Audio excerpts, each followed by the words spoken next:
Hello everyone, আসসালামু আলাইকুম। জালি কাবাব পছন্দ করে না এমন মানুষ খুব কমই আছে। যে কোনো বিয়েবাড়ি অনুষ্ঠানে জালি কাবাবটা খুবই মজার একটা আইটেম। আমি বিফ জালি কাবাব বানাবার জন্য নিলাম বিফ, ছোটো ছোটো পিস করে নিয়েছি, ব্লেন্ডার করে নিয়েছি। চাইলে আপনারা যাতে শিলপাটাও করে নিতে পারেন। তো আমার কিমা করানো হয়ে গেছে। আর আমি দিয়ে দিলাম 2 পিস পাউরুটি।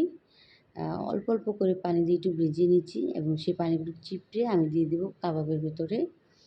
এখন পরিমাণ মতন পেঁয়াজ কুচি দিয়ে দিচ্ছি। এখন দিয়ে দেবো ধনেপাতা, পুদিনা পাতা। আর অবশ্যই পুদিনা পাতাটা দেওয়ার চেষ্টা করবেন, তাহলে খুবই সুন্দর একটা ফ্লেভার থাকে। আর দিয়ে দেবো আদা রসুন পেস্ট,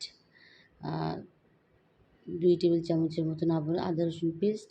এখন দিয়ে দেবো কালো গোলমরিচের গুঁড়া,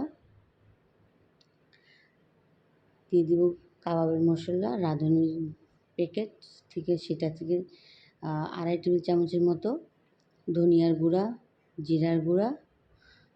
এখন দিয়ে দেবো লাল মরিচের গুঁড়া। যে যেমন ঝাল খেতে পছন্দ করেন সেভাবেই মরিচটা অ্যাড করবেন। আর টমেটো সসটা তো অবশ্যই দেওয়ার চেষ্টা করবেন জালি কাবাবে। এখন দিয়ে দেবো টেস্টিং সল্ট স্বাদের জন্য। আর এখন দিয়ে দেবো স্বাদ মতো লবণ। এখন সমস্ত উপকরণ আমি একসঙ্গে খুব ভালোভাবে চটকে মেখে নিব। সুন্দর করে এটাকে মেখে নেব। আর যদি কোনো লাম্পস না থাকে, একটা ডিম দিয়ে দিচ্ছি। দেখব যে পরবর্তীতে আবার অ্যাড করতে হবে কি না, সেটা আমার খামিটা তৈরির উপর নির্ভর করবে। আমি দিয়ে দিলাম সাদা ব্রেড ক্রাম্বস, যেটা আমি নিজে ঘরে তৈরি করেছি। আমি একটু করে ব্রেড ক্রাম্ব অ্যাড করছি, একসাথে বেশি অ্যাড করবেন না, একটু করে অ্যাড করবেন।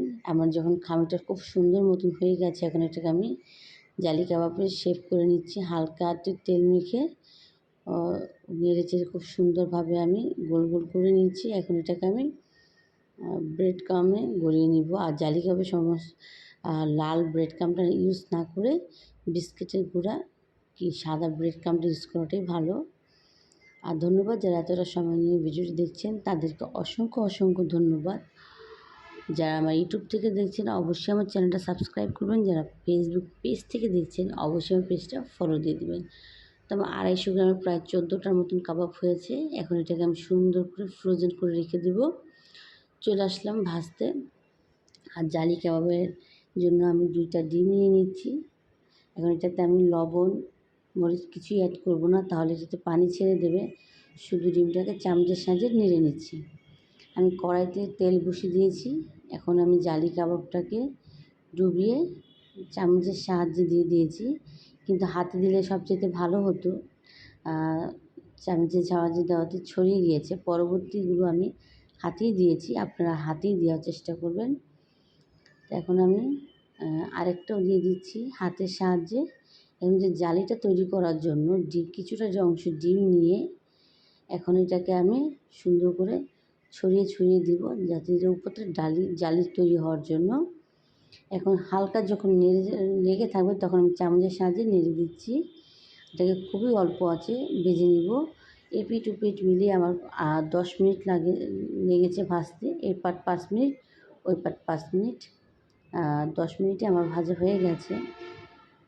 আর দেখুন আস্তে জালিটা তৈরি হয়ে গেছে। আমি এক পাট উল্টে দিচ্ছি। দেখুন মাশাআল্লাহ কত সুন্দর কালার হয়েছে। ধন্যবাদ সবাইকে। এভাবে আপনি বানিয়ে নিতে পারেন পারফেক্ট জালি কাবাব।